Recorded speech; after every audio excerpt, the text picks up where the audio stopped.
Pansamantalang ipinatigil ang pag-usad ng mga sakyan dito sa westbound lane ng Ramon Magsaysay Boulevard.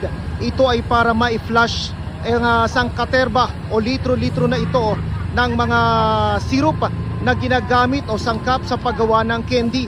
Sa paliwanag sa atin ng MMDA, ito'y bunga na rin ng naganap na aksidente kaninang madaling araw. Nasangkot sa aksidenteng ito, itong nasabing tanker na tumaglid magmula sa may Skyway o NLEX connector nakakanan sana dito sa Ramon Magsaysay Boulevard bandang alas 3 ng madaling araw.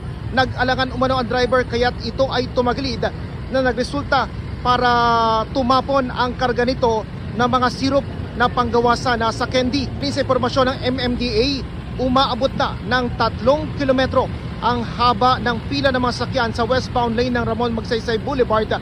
Partikular na ang dulo nito ay sa may bahagi ng V-MAPA na umaabot na hanggang dito sa lagpas ng altura.